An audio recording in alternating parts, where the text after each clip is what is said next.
सवाल यह है कि उन्होंने कहा कि जदयू के अवतार में लोग नहीं गए, इसलिए ऐसा किया जा रहा है। देखिए, बखुदा कोई ताल्लुक जदयू से या नीतीश कुमार जी का इससे कहीं पर कोई ताल्लुक नहीं है। तो वक्त आपने गलत चुन लिया ना सर।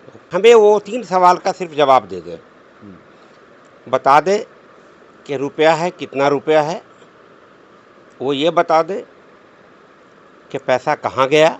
आज भी कहता हूँ कि वो बैतुल माल का हिसाब दे दे आवाम के सामने, मेरे सामने नहीं, और अपनी शहरियत को वो साबित कर दे कि मैं हिंदुस्तानी हूँ, ये साबित कर दे, सनद दिखा दे कि मैं आलिम हूँ। इसका जवाब आप नहीं देते हैं। घर का भेदी लंका ढाए वाला हिसाब किताब हो रहा है। एक जो इदारे की लड़ाई, आज कहीं ना कहीं दूसरे लोग भी इस लड़ाई का मजा देखिए, ले ऐसा है कि ये घर की खेती नहीं है, ये उनके घर की खेती हो सकती है। माइनॉरिटी समाज की बात कर नशे रहे हैं, वो जहाँ के सज्जादा नशी हैं वहाँ घर की खेती हो सकती है। ये घर की खेती नहीं है, उनको आवाम को हिसाब देना होगा। हम लोगों ने इसलिए किया कि ये पैसा जो आ रहा है मुल्क के गोशे गोशे से, फिर ये कहीं इधर से उधर ट्रांसफ़र ना हो जाए, इसलिए हम लोगों ने वो दिन चुना था कि ये पैसा जिस काम के लिए ज़कात और फितरे का पैसा या अतिया का पैसा, जो ये पैसा आया है वो महफूज रहे, इसलिए हम लोग गए थे। मेरा आरोप है कि आप सारा पैसा बर्बाद कर चुके हैं, मेरा आरोप है कि आप हिंदुस्तानी नहीं है, मेरा आरोप है कि आलिम नहीं है, लेकिन मेरा आरोप सबूत के साथ है, आपका आरोप बगैर सबूत के है। यही तो फ़र्क है दोनों आरोप में। इनके साथ आप गए थे वो उस दिन, शिबली रहमानी थे, अनीसुर रहमान थे, सवाल तो उनसे भी बनता है सर। तो उनसे सवाल खजांची पूछिए ना, वो भी है, उनसे सवाल पूछिए ना।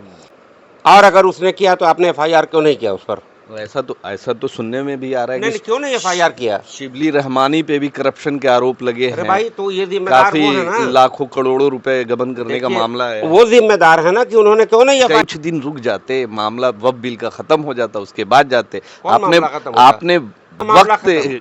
कौन सा गलत मामला? चुन लिया। कौन सा मामला वक्फ खत्म? बिल का जो मुद्दा है, इसको कहीं ना कहीं लोग जोड़ करके देख रहे हैं कि देखिए, प्रोटेस्ट में आप लोग नहीं गए, इमारत शरिया और all India Muslim personal law board की तरफ से जो बायकॉट किया गया, आप कौन लोग कहता है दावते कि नहीं इफ्तार गए? को, कलकत्ता इसको में लेकर प्रोटेस्ट आप हुआ, लोग कहीं उसमें ना था। खिसियाही नहीं, बिल्ली खम्बा नोचे वाला। नहीं जा सके उस दिन, रोज़े का मामला था, तबीयत ठीक नहीं थी, नहीं जा सके। इंसान की सेहत का भी मामला होता है। अगर जाते क्या? जाते आप वहाँ, हाँ, बिल्कुल जाते हैं, क्यों नहीं जाते? तबीयत अगर ठीक रहती तो अरे आप कल जाते। मैंने क्या कहा? कल भी मैंने वक्फ के ताल्लुक से मैंने तो कल भी बात किया है, शायद आप थे या नहीं, मुझे आज तो पास होने वाला है सर। भाई अब क्या होने वाला है ये मैं नहीं जानता, लेकिन आज भी मेरा ये यकीन है कि कहीं ना कहीं नीतीश जी कुछ अंकुश लगाने की कोशिश करेंगे। एज मुस्लिम होने के नाते आप इसके खिलाफ हैं कि बिल्कुल इसमें खिलाफ हूँ, इस बिल के बिल्कुल खिलाफ हूँ। हमारे कब्रिस्तान का मामला, हमारे खानकाहों का मामला, हमारे मस्जिद का मामला या हमारे वक्फ की ज़मीन का मामला है, ये बड़ा असासा है मुसलमानों का, ये हमारा चला जाएगा। पहले मैं मुसलमान हूँ, खिलाफ नहीं रहने का क्या सवाल है, 100% खिलाफ हूँ। आप आरएसएस के लिए काम कर रहे हैं, जिस तरीके से आप एक आरएसएस के नेता आपके यहाँ आते हैं, फोटो खिंचाते हैं, मुबारकबाद हमको देने के लिए इंद्रेश आए। कुमार जिन पे कई बड़े बड़े आरोप अरे हैं, भाई, अजमेर बम ब्लास्ट और भी कई ऐसे मामले आपको मैं बता दूं, और आरएसएस के बड़े नेता, आपको उनके मैं साथ बता दूं, एक माइनॉरिटी समाज का इतना बड़ा सुनिए चेहरा। तो सिर्फ आप सवाल करेंगे, बात तो सुनिए। ईद मिलन आए, मुबारकबाद देने के लिए अगर आए तो मैं क्या करता, आपकी क्या राय है? मुझे क्या करना चाहिए था?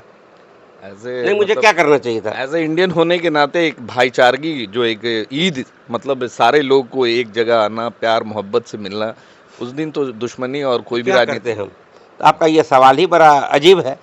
लोग अब बोल रहे हैं फेसबुक पे और सोशल मीडिया पे आपको लेकर कई तरह तरह के पोस्ट किए जा रहे हैं कि आप आरएसएस के लिए काम कर रहे हैं। भाई, ये उनका मामला है, वो जिस तरह से जोड़ दे, लेकिन वो हमारे यहाँ ईद मिलने आए तो ये बड़ी अच्छी बात। ताल्लुकात बनता है किसी से और मामलात कुछ ठंडे हों तो हमको अखलाक से पेश आना चाहिए या हमें बद अखलाकी करना चाहिए? बैठ करके हम लोगों ने ईद की थोड़ी खुशियाँ मना ली, हमारा अखलाकी फरीज़ा था ये, खुशियाँ मना ली। चाहे मुसलमान उससे दुखी हो, मुसलमान दुखी हो, मुसलमान जो ऑर्थोडॉक्स है वो दुखी होता है, जो पढ़ा लिखा है वो कभी, जो समझदार है वो कभी दुखी नहीं होता, जो अखलाकमंद है वो कभी दुखी नहीं होता। मैं तो तैयारी कर रहा हूँ चुनाव लड़ने की महुआ से। हाँ, आप जानते हैं अच्छी तरह, रोज़ाना फेसबुक देखते हैं, आप तो मीडिया के आदमी हैं, आपको बाखबर हैं हर चीज़ों से। आप चुनाव लड़ेंगे, पूछने की कहाँ ज़रूरत है? टिकट यानी कन्फर्म है जदयू? नहीं, ये मैं नहीं जानता, मेरी कोशिश है कि मैं लड़ूंगा। और टिकट मिलेगा नहीं मिलेगा ये तो बात की बात है, नहीं मिलेगा नहीं लड़ूंगा, मिलेगा लड़ जाऊंगा। इतना सब कुछ कर रहे हैं सर जदयू के लिए तो जरूर नहीं। जदयू के लोग हैं वो सभी लोग बरतरफ हो जाए। जो राजद के लोग हैं, जो राजद के गोद में चले गए हैं अमरशरिया के लोग, वो लोग भी हट जाएं। उनको हट जाना चाहिए, जदयू को भी हट जाना चाहिए, अशफाक करीम को भी हट जाना चाहिए, आपको भी हट जाना चाहिए क्योंकि जदयू में है। अब वो लोग जो राजद के गोद में खेल रहे हैं MLC बनने के लिए, जो परेशान हैं, उन लोग को भी हट जाना चाहिए।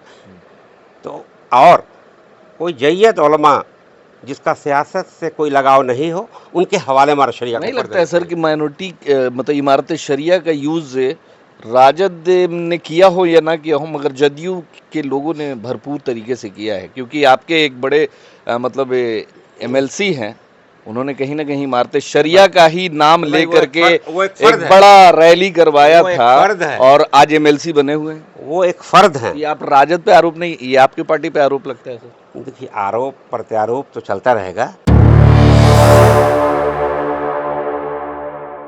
ईद के ठीक 2 दिन पहले फुलवारी शरीफ के इमारत शरिया में इमारत शरिया वाला जो प्रकरण का मामला आया था, उसमें जो सबसे बड़ा नाम उभर कर आया था वो जदयू के जो नेता का नाम उभर कर आया था, और जो पूर्व सांसद डॉक्टर अशफाक करीम का नाम उभर कर आया था, और उन पे आरोप लगाया गया था सीधे तौर पे कि वो इमारत शरिया इसलिए आए थे क्योंकि नीतीश कुमार और जदयू ने उन्हें भेजा था, और क्यों भेजा था, किस लिए भेजा था, ये सारे मुद्दों पे बात करने के लिए हमारे साथ में खुद अभी पूर्व सांसद हैं डॉक्टर अशफाक करीम साहब हैं। वक्त देने के लिए बहुत बहुत शुक्रिया सर। आप पे जो आरोप लग रहे हैं, आपने इमारत शरिया के इंटरनली मैटर में आपने हस्तक्षेप किया, उसको कहीं ना कहीं पॉलिटिकली रंग दिया, ये आप पे बड़ा आरोप लगाया जा रहा है। खासकर फुलवारी शरीफ के आवाम आपसे ये सवाल कर रहे हैं और आपके जवाब सुनने के लिए तरस रहे हैं, क्यों? सबसे पहले ये हमें जानना चाहिए कि इमारत शरिया सिर्फ फुलवारी शरीफ के महल्ले लोगों के लिए नहीं है। इमारत शरिया पूरी रियासत बिहार, पूरी रियासत झारखंड, पूरी रियासत उड़ीसा के लिए है। ये 3 राज्यों के लिए है। ये लोग समझ रहे हैं कि इमारत शरिया फुलवारी शरीफ के लिए है। पहले फुलवारी शरीफ के लोगों को ये बात समझनी चाहिए कि ये मिल्कियत चंदे से पैसा आता है, ज़कात का पैसा होता है, फितरे का पैसा होता है, अतिया होता है, यानी डोनेशन। तो इसी से ये चलता है। ये अदारा अवाम का अदारा है, भले ही यह कहा जाए 3 स्टेट का, 3 राज्यों का, लेकिन पूरे हिंदुस्तान वाले लोग इस इमारत शरिया को जानते हैं और इस इमारत शरिया की कदर करते हैं। ये अदारा हज़रत मौलाना मोहम्मद वली रहमानी साहब रहमतुल्लाह अलैह के वक्त तक बहुत अच्छा ये अदारा चला, और मैंने ये कहा था हज़रत से उनके इंतकाल के साल 2 साल कबल कि आप हज़रत अपने साहबजादे को आप कम से कम नायब अमीर शरीयत बना दे। उन्होंने साफ कहा था ऐसी बात नहीं करो, जो अहल होगा उस वही बनेगा। फिर मैं खामोश हो गया, ये बात मेरी समझ में नहीं आई। और अपनी ज़िंदगी में उन्होंने मुझे ट्रस्टी बनाया, 2 ट्रस्ट का मेंबर बनाया, शूरा का मेंबर बनाया, उन्होंने जितने भी विंग हैं उसका मेंबर बनाया, उन्होंने अरबाब हल वक्त का मेंबर बनाया, लेकिन अपने साहबजादों को कोई एक चवनिया मेंबरशिप भी नहीं बनाया। वो क्या समझते थे उनको, वो आज समझ में बात आ रही है कि उन्होंने क्यों नहीं चवनिया मेंबरशिप भी नहीं दिया था, ये बात आज समझ में आती। और जहाँ तक उस दिन जैसा कि आपने कहा कि 2 रोज़ कबल ईद के हम लोग वहाँ गए, क्यों गए, पुलिस कैसे गई नहीं गई, इसकी वाकफियत मुझे बिल्कुल नहीं है। आरोप तो लग रहा है कि आप ही पुलिस लेके गए थे, पूरी इमारत शरिया को पुलिस छावनी में इल्ज़ाम लगाने से कोई मुजरिम नहीं होता है। इल्ज़ाम कोई किसी पर लगाता है उससे कोई मुजरिम नहीं होता है। जब सवाल है कि कहीं न कहीं पकड़ में लोग आते हैं जो इल्ज़ाम लगाते हैं। कौन पकड़ में आ गया? पकड़ में आते हैं, जैसे पकड़ में आए मौलाना, मौलाना तो नहीं है लेकिन ज़ुबान से निकल जाता है, जनाब अहमद फैसल वली रहमानी साहब हमारे घर पे तकरीबन 20 दिन 25 दिन के हो गया वो तशरीफ़ लाए थे। रमज़ान का मौका था, तो उनसे मैंने कहा, बैठे कुछ देर, रमज़ान का मौका था, तो हमने कहा कि एक बात आप बताएं कि एयर में ये बात चल रही है कि फ़ंड अब नहीं है आपके पास, आपका बैतुलमाल खाली है, जहाँ करोड़ों करोड़ रहा करता था वहाँ अब लाखों में भी नहीं है, और सैलरी भी देने के लिए आपको दिक्कत होती है।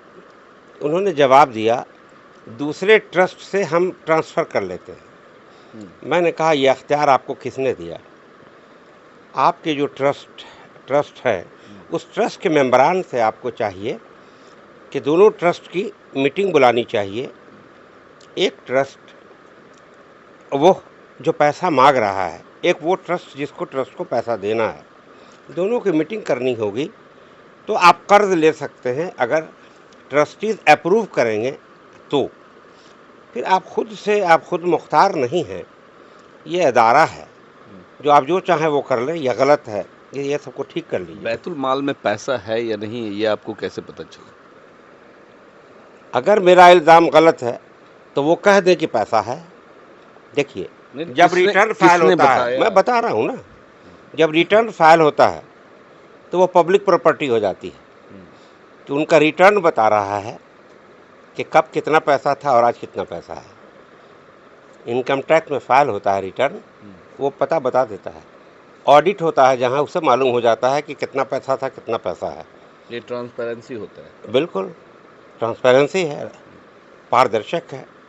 तो सवाल ये है कि हमें वो 3 सवाल का सिर्फ जवाब दे दें, बता दे कि रुपया है, कितना रुपया है, वो ये बता दे कि पैसा कहाँ गया। उन्होंने कहा कि बहुत लोगों को मैंने मुलाजमत दे दिया। हमने कहा, मुलाजमत दिया आपने तो किस शोबे से आपको आदमी की ज़रूरत महसूस हुई थी? कि नहीं, किसी शोबे ने नहीं दिया था। तो हमने कहा कि पोस्ट सेंक्शन कराया आपने? तो नहीं। तो मैंने कहा, एडवर्टीज़मेंट किया? तो नहीं। मैंने कहा, इंटरव्यू लिया? तो नहीं। हमने कहा, इसका मतलब है कि आपने जो ताल्लुक़ के लोग थे उनको आपने मुलाजमत दे दी, अब बैतुल माल खाली कर दिया। तो खामोश हो गए। मैंने कहा, मैं आज भी कहता हूँ कि वो बैतुल माल का हिसाब दे दे आवाम के सामने, मेरे सामने नहीं, और अपनी शहरियत को वो साबित कर दे कि मैं हिंदुस्तानी हूँ, ये साबित कर दे, सनद दिखा दे कि मैं आलिम हूँ। इसका जवाब आप नहीं देते हैं, तो आलिम भी नहीं। दूसरे लोगों से आप हम पर अंगुष्ठ नुमाई करते हैं, उससे आपकी जो कमियां हैं वो छुप नहीं जाएगी। वो तभी छुपेगी कि आप सामने आकर जनता को या ट्रस्टी के सामने, हम लोगों के सामने, आवाम के सामने, तीनों स्टेट के लोगों को बता दें कि ये पैसा है, मैं शहरी हूँ यहाँ का, वो ये बता दें कि मैं आलिम हूँ, कि सनद दिखा दें, मामला ख़त्म है। कोई मामला ही, कोई गुंजाइश नहीं है दूसरी बात करने की। नहीं लगता है आप लोगों को कि घर की लड़ाई अब बाहर में आ चुकी है? घर का भेदी लंका ढाए वाला हिसाब किताब हो रहा है। एक जो इदारे की लड़ाई, आज कहीं ना कहीं दूसरे लोग भी इस लड़ाई का मजा ले रहे हैं। ऐसा है कि ये घर की खेती नहीं है, ये उनके घर की खेती हो सकती है। माइनॉरिटी समाज की बात कर नशे रहे हैं, वो जहाँ के सज्जादा नशी हैं वहाँ घर की खेती हो सकती है। ये घर की खेती नहीं है, उनको आवाम को हिसाब देना होगा, अक़लियत को ही सही हिसाब देना होगा। तो मैंने इतनी बात रखी है, और आज तक दूसरे लोगों से वो अंगुष्ठनुमाई करा रहे हैं। वो क्यों नहीं बुला कर कहते हैं कि देख लीजिए कितना पैसा है, बैंक का स्टेटमेंट निकाल करके देते हैं? क्या दिक्कत है उनको देने में? लड़ाई तो उन्होंने बनाया ना घर की, हमने नहीं बनाया। बाहर की लड़ाई उन्होंने बनाई। अब आप कहेंगे कैसे बनाया? सवाल यह है कि उन्होंने कहा कि जदयू के अवतार में लोग नहीं गए, इसलिए ऐसा किया जा रहा है। देखिए, बखुदा कोई ताल्लुक जदयू से या नीतीश कुमार जी का इससे कहीं पर कोई ताल्लुक नहीं है। तो वक्त आपने गलत चुन लिया ना सर। वक्त गलत नहीं चुना, बहुत सही वक्त चुना। ये वक्त सही था बिल्कुल सही है। जब वक्फ बिल मैं को अब लेकर के सुनिए एक तो बड़ा प्रोटेस्ट बात हो तो रहा था। सुनिए कि कैसे सही है। सही इस तरह से है कि बैतुल-माल खाली है। आज मुहस्सिल पूरे हिंदुस्तान के कोने कोने में गया हुआ है, वो लोग पैसा लेकर के आएंगे और सारा रूम बंद था। हम लोग ये जानते थे कि हर तरफ से पैसा आया है और सारा रूम ये बंद किए हुए हैं, और हम लोगों ने इसलिए किया कि ये पैसा जो आ रहा है मुल्क के गोशे गोशे से, फिर ये कहीं इधर से उधर ट्रांसफ़र ना हो जाए, इसलिए हम लोगों ने वो दिन चुना था कि ये पैसा जिस काम के लिए ज़कात और फितरे का पैसा या अतिया का पैसा, जो ये पैसा आया है वो महफूज रहे, इसलिए हम लोग गए थे। हमें नहीं पता, लेकिन हम लोगों ने कहा कि हम लोग बैठेंगे रूम में। कोई रूम हमारे शरिया का खोलिए, फहद रहमानी ने नहीं खोला रूम, जबरदस्ती आप लोग करने लगे, और- ऐसा आरोप लगाया जा रहा है। और कहा तो आरोप किसी पर लगाया जा सकता है। मेरा आरोप है कि आप सारा पैसा बर्बाद कर चुके हैं, मेरा आरोप है कि आप हिंदुस्तानी नहीं है, मेरा आरोप है कि आलिम नहीं है, लेकिन मेरा आरोप सबूत के साथ है, आपका आरोप बगैर सबूत के है। यही तो फ़र्क है दोनों आरोप में। तो हम ये कहते हैं कि वो सबूत क्यों नहीं दे देते हर तरफ। तो विदेशी होने का जो मामला है इधर ही क्यों, जिस समय वो इलेक्शन में खड़े हुए थे, उस लड़ वक्त रहे उन्होंने थे, कहा उस कि वक्त मैं आप हूँ। लोगों ने नहीं, सवाल उन्होंने क्यों कहा- नहीं उठाया? उन्होंने कहा कि मैं आ चुका हूँ, यहीं रहूँगा और हिंदुस्तानी ही बन के रहूँगा, ये उन्होंने कहा था। काम तो कर रहे सर। काम क्या काम कर रहे थे? यही कि पूरा बैतुल-माल खाली हो जाए, काम तो कर रहे थे ना, कर रहे थे। तो उनके नीचे जो लोग हैं उनसे भाई भी उनके मुलाजिम है ना, वो तो उनके मुलाजिम है, उनकी मजबूरी है उनका सपोर्ट जिनके करना, साथ- उनके दाल रोटी का मामला है। जिनके साथ आप गए थे वो उस दिन शिबली रहमानी थे, अनीसुर रहमान थे, सवाल तो उनसे भी बनता है सर। तो उनसे सवाल खजांची पूछिए ना। वो भी है। उनसे सवाल पूछिए ना। एक बात बताइए, जो हेड है जी उसके बगैर हुक्म के, ज़ुबानी हो या तहरीरी हो, उसके बगैर हिम्मत है क्या सिक्योरिटी को पैसा इधर से उधर करने की? और अगर उसने किया तो आपने FIR क्यों नहीं किया उस पर? ऐसा तो सुनने में भी आ रहा है नहीं, कि क्यों नहीं FIR किया? शिबली रहमानी पे भी करप्शन के आरोप लगे अरे हैं। भाई, तो ये जिम्मेदार काफी वो है ना। लाखों करोड़ों रुपए गबन करने का देखिए, मामला है। वो जिम्मेदार है ना कि उन्होंने क्यों नहीं। अगर ये मुर्दी इल्ज़ाम है, उससे बड़े मुर्दी इल्ज़ाम वो हैं कि ऊपर बैठकर करप्शन करा रहे हैं। अगर वो इन पर इल्ज़ाम दे रहे हैं तो वो भी अछूते नहीं हैं। बैठकर आप करप्शन करा रहे अगर हैं, शिबली- आपने FIR क्यों नहीं किया? शिबली रहमानी भी अगर एक्यूजर होते हैं तो उनपे भी आरोप तय होगा, उनको भी मतलब उनपे भी। भाई, जो लोग ट्रांजैक्शन में इन्वॉल्व हैं वो सब लोग जिम्मेदार होंगे, बड़ी सीधी बात है। एज ए ट्रस्टी होने के नाते आप गए थे उस दिन, भाई एज ए पॉलिटिशियन होने के नाते नहीं। अरे भाई, मैं उसका ट्रस्टी हूँ, मैं सारे विंग का मेंबर हूँ, मैं शूरा का मेंबर हूँ। हद तो ये है कि मैंने उनसे पूछा कि आप मीटिंग क्यों नहीं करते ट्रस्ट की? बोले कि शूरा की मीटिंग कर लिया तो उसमें ट्रस्टी है, तो कुछ दिन तो रुक मीटिंग हो जाते गई। सर, कुछ दिन रुक जाते, मामला वक्फ बिल का खत्म हो जाता, उसके बाद जाते। कौन आपने मामला खत्म होता? आपने मामला वक्त खत्म? कौन सा गलत मा- चुन लिया। कौन सा मामला वक्फ खत्म? बिल का जो मुद्दा है इसको कहीं ना कहीं लोग जोड़ करके देख रहे हैं कि देखिए- प्रोटेस्ट में आप लोग नहीं गए। इमारत शरिया और all India Muslim personal law board की तरफ से जो बायकॉट किया गया, आप कौन लोग कहता है दावते कि नहीं इफ्तार गए? को, कलकत्ता इसको में लेकर प्रोटेस्ट आप लोग हुआ, कहीं उसमें ना था। खिसियाही नहीं, बिल्ली खम्बा नोचे वाला है। कलकत्ता में प्रोटेस्ट था, मैं वहाँ मौजूद था। यहाँ गए उस दिन थे? तबीयत मेरी ख़राब थी, नहीं जा सके थे, नहीं जा सके उस दिन। रोज़े का मामला था, तबीयत ठीक नहीं थी, नहीं जा सके। इंसान की सेहत का भी मामला होता है। अगर जाते क्या? जाते आप वहाँ, हाँ, बिल्कुल जाते हैं, क्यों नहीं जाते? तबीयत अगर ठीक रहती तो अरे आप कल जाते। मैंने क्या कहा? कल भी मैंने वफ़ के ताल्लुक़ से मैंने तो कल भी बात किया है, शायद आप थे या नहीं मुझे। आज तो पास होने वाला है सर। भाई, अब क्या होने वाला है ये मैं नहीं जानता, लेकिन आज भी मेरा ये यकीन है कि कहीं ना कहीं नीतीश जी कुछ अंकुश लगाने की कोशिश करेंगे। मेरा पर्सनली मैं आपसे पूछ रहा था, एज ए मुस्लिम होने के नाते आप इसके खिलाफ हैं कि बिल्कुल इसमें खिलाफ हूँ, हाँ? इस बिल के बिल्कुल खिलाफ हूँ। तो ये खुलकर- हमारे लिए नुकसानदा है। हमारे कब्रिस्तान का मामला, हमारे खानकाहों का मामला, हमारे मस्जिद का मामला या हमारे वक्फ की ज़मीन का मामला है। ये बड़ा असासा है मुसलमानों का। इसी- ये हमारा चला जाएगा। पहले मैं मुसलमान हूँ, खिलाफ नहीं रहने का क्या सवाल है? 100% खिलाफ हूँ इस बिल इसी के। तरह से आपने नीतीश कुमार जी से बोला? बिल्कुल बोला, बिल्कुल मैं कितनी बार खिलाफ डेलीगेशन लेकर के गए, मुस्लिम पर्सनल लॉ बोर्ड के साथ, उलमाओं के साथ, और आपसे कहते हैं इसके जो भी खानकाह है उनके सरबराहों के साथ कई बार गए हम कल लोगों ने। जो एक ये नोटिफिकेशन आया कि वक्फ की जो अब संपत्ति होगी उसमें अब संशोधन फिर से एक किया गया है कि 2025 यानी जब से ये लागू होगा तब से ये कानून ये बड़ी- लागू होगा। उससे ये- पहले वाला जो मामला था ये हो वक्फ जो चल रहा था वैसे ही रहेगा। देखिए ऐसा है कि तो जितना असासा पहले से है, अगर ये रिट्रोस्पेक्टिव इफेक्ट से नहीं लागू होगा तो अभी तक जितना असासा वक्फ का है वो एज इट इज़ रह जाएगा। इसके बाद जो भी करेगा वो बाज़ाब्ता रजिस्टर्ड करेगा, उसका अपना तरीक़ाकार होगा, उसका म्यूटेशन कराएगा। अभी जो है उसमें बहुत सी ऐसी चीज़ें हैं जिसमें वो सब कहीं कहीं पूरा नहीं है। एक फोटो बहुत जबरदस्त तरीके से आपका वायरल हो रहा है क्या बोलिए? एक से कल से बोलिए ना, मतलब क्या आप, बताइए ना। आपको लोग आरएसएस से जोड़ के देख रहे हैं कि आप आरएसएस के लिए काम कर रहे हैं। जिस तरीके से आप एक आरएसएस के नेता आपके यहाँ आते हैं, भाई, फोटो अब वो खिंचाते ईद की हैं। मुबारकबाद हमको देने के लिए इंद्रेश आए। कुमार जिन पे कई बड़े बड़े आरोप अरे हैं, भाई, अजमेर बम ब्लास्ट और भी कई ऐसे मामले आपको मैं बता दूं, और आरएसएस के बड़े नेता आपको उनके मैं साथ बता दूं, एक माइनॉरिटी समाज का इतना बड़ा सुनिए चेहरा। तो सिर्फ आप सवाल करेंगे, बात तो सुनिए। बोलिए वो ईद मिलन करने आए जी। और फैज़ान मुस्तफ़ा साहब भी आए उसी वक्त में मगध यूनिवर्सिटी के वाइस चांसलर भी आए।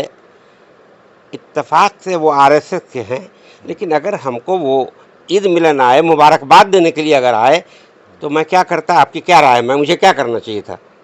नहीं, मुझे क्या करना चाहिए था? एज ए इंडियन होने के नाते एक भाईचारगी जो एक ईद मतलब सारे लोग को एक जगह आना, प्यार मोहब्बत से मिलना, उस दिन तो दुश्मनी और कोई भी क्या राजनीति करते हम?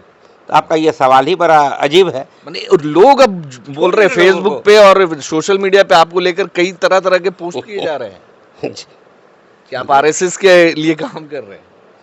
भाई ये उनका मामला है, वो जिस तरह से जोड़ दे, लेकिन वो हमारे यहाँ ईद मिलने आए तो ये बड़ी अच्छी बात थी। अगर ताल्लुकात बनता है किसी से और मामलात कुछ ठंडे हों तो हमको अखलाक से पेश आना चाहिए या हमें बदअखलाक़ी करना चाहिए?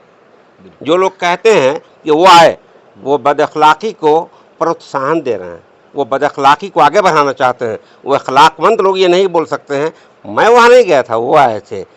तो ये अखलाक का तकाज़ा था हमारा। और ठीक उसी टाइम में फैज़ान मुस्तफ़ा साहब जो बहुत बड़े स्कॉलर हैं, क्या नाम है यूनिवर्सिटी का? चाणक्य लॉ यूनिवर्सिटी के वाइस चांसलर हैं और एक बड़ी शख्सियत है। आज के दिन में लॉ पर जो उनका अबूर है वो किसी बहुत कम लोगों का है। वो भी आए उसी टाइम में। शाही साहब हमारे वाइस चांसलर हैं, डॉक्टर प्रोफेसर शाही, वो भी आए उसी टाइम में। सब लोग आए, बैठ करके हम लोगों ने ईद की थोड़ी खुशियाँ मना ली। हमारा अखलाकी फरीज़ा था ये, खुशियां मना ली। जाहिर चाहे मुसलमान उससे दुखी हो, मुसलमान दुखी हो, मुसलमान जो ऑर्थोडॉक्स है वो दुखी होता है, जो पढ़ा लिखा है वो कभी, जो समझदार है वो कभी दुखी नहीं होता, जो अखलाकमंद है वो कभी दुखी नहीं होता, जिसकी अखलाकी गिरावट है वही दुखी होता है। डॉक्टर अशफाक करीम क्या चाहते हैं बिहार के मुसलमानों के लिए, यहाँ के इदारों के लिए? अशफाक करीम ने एक ऐसा अदारा खोल रखा है जिसमें 50% 150 में 75 मुसलमान डॉक्टर बनता है। एक ऐसा अदारा खोल रखा है जो अक़लियती अदारा है जिसका नाम है अल करीम यूनिवर्सिटी। अल करीम यूनिवर्सिटी एक ऐसा अदारा है जिसको नीतीश कुमार ने दिया है और लालू जी ने 12 बरस तक कटिहार मेडिकल कॉलेज को रुलाने का काम किया था और सुप्रीम कोर्ट से जजमेंट लाया था। मैं तो यही फ़र्क है नीतीश कुमार में और यही फ़र्क है लालू यादव में। सांसद उस समय आप थे और कब सांसद थे? कब की बात? तो उससे क्या होता है? उससे क्या होता है? सांसद होने की वजह से आरजेडी के सांसद, सुनिए ना, आरजेडी के सांसद फैयाज साहब हैं, कहाँ नहीं मिल गया है अभी तक? मैं भी राजद में था, वो भी राजद में, उनको क्यों नहीं मिल गया? सांसद से क्या होता है? अपनी अक़लियत अदारा मजबूती के साथ चला रहा है, उसको उन्होंने दिया।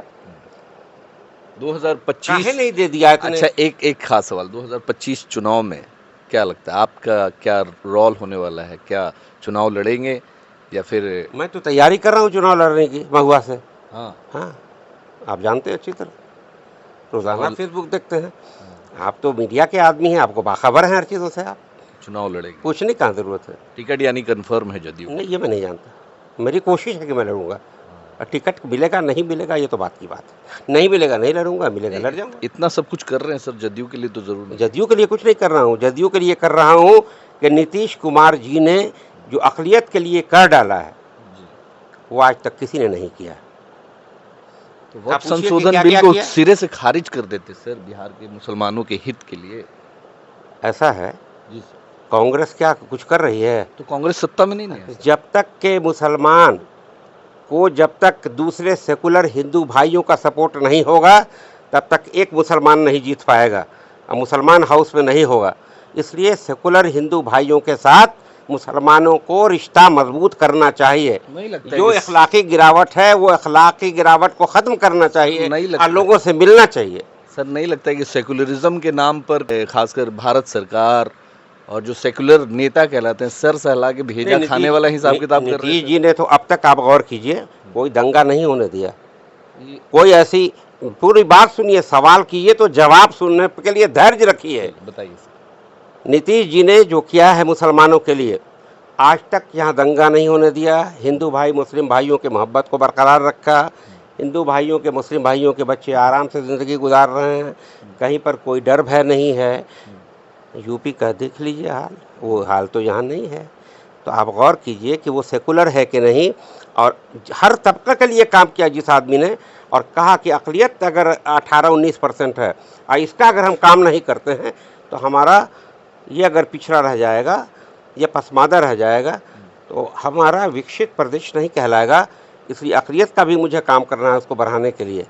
आप देख लीजिए सर, ये चीज कितने काम किए हैं, आप गौर कीजिए। आप कहें तो मैं गिनती गिनाऊं। जी, एक रोकेंगे, मतलब आप कह रहे हैं कि दंगा नहीं हुआ, दंगा रोक के रखे हैं और आज तक कभी नहीं हुआ और शायद होगा भी नहीं, दुआ करेंगे।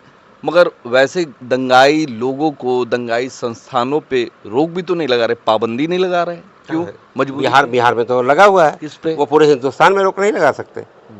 बिहार में कहाँ किस पे लगा? क्या कहाँ बहुत सारे ऐसे लोग हैं जो उन्माद फैलाते रहते हैं रात दिन। ऐसा है कि जहाँ वो ऐसा होता है रोक लगता है, लेकिन उन्माद फैलाने की कोशिश करते हैं लेकिन कर नहीं पाते हैं ना, ये रोक तो है।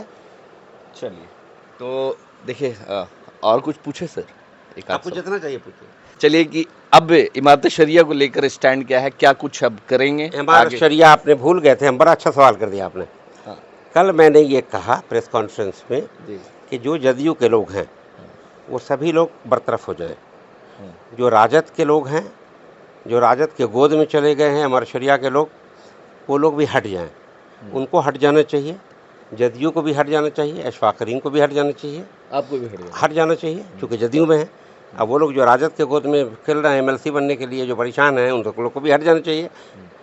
तो और कोई जैयत उलमा जिसका सियासत से कोई लगाव नहीं हो, उनके हवाले इमारत शरिया नहीं को कर लगता है देना सर कि माइनॉरिटी मतलब इमारत शरिया का यूज़ राजद ने किया हो या ना किया हो, मगर जदयू के लोगों ने भरपूर तरीके से किया है, क्योंकि आपके एक बड़े मतलब एमएलसी हैं, उन्होंने कहीं ना कहीं इमारत शरिया का ही नाम भाई, ले वो करके वो एक फर्द एक है। बड़ा रैली करवाया वो एक था फर्द है। और आज एमएलसी बने हुए हैं। वो एक फ़र्द है। ये आप राजद पे आरोप नहीं, ये आपकी पार्टी पे आरोप लगता है सर? देखिए, आरोप प्रत्यारोप तो चलता रहेगा, हाँ। लेकिन वो एक फ़र्द है। सर, आपका जिनकी तरफ इशारा है वो एक फ़र्द है, एक फ़र्द है। चलिए, हमारे साथ में डॉक्टर अशफाक करीम हैं, पूर्व सांसद हैं, जिन्होंने हर मुद्दे पे बड़ी ही बेबाकी से अपनी राय रखी, जवाब दिया। इसके लिए शुक्रिया हम आपका कहते हैं और आने वाले वक्त में देखा जाएगा कि क्या कुछ होता है। इमारत शरिया प्रकरण को लेकर 2025 की तैयारी भी है इनकी, तो क्या कुछ करेंगे अशफाक करीम। और जैसा कि बताया कि हम चाहते हैं कि इमारत शरिया प्रकरण मामले में ना उसमें कोई राजद के नेता हो, ना कोई एनडीए के नेता हो, ना कोई जदयू के नेता हो, फिर से नए सिरे से उस चीज़ को शुरुआत की जाए और नए मेंबर्स को रखा जाए, नए अमीर शरीयत का चुनाव हो और एक जो सही में अल्लाह वाले हैं, जो नेक के आदमी हो, जो मुसलमानों की वेलफेयर के बारे में सोचते हैं, वैसे लोगों को अमीर शरीयत बनाया जाए। अब आने वाले वक्त में देखा जाएगा कि क्या कुछ होता है आगे। बहुत शुक्रिया, बहुत बहुत आपका शुक्रिया और सुनने वालों को भी बहुत बहुत शुक्रिया। चलिए, शुक्रिया सर।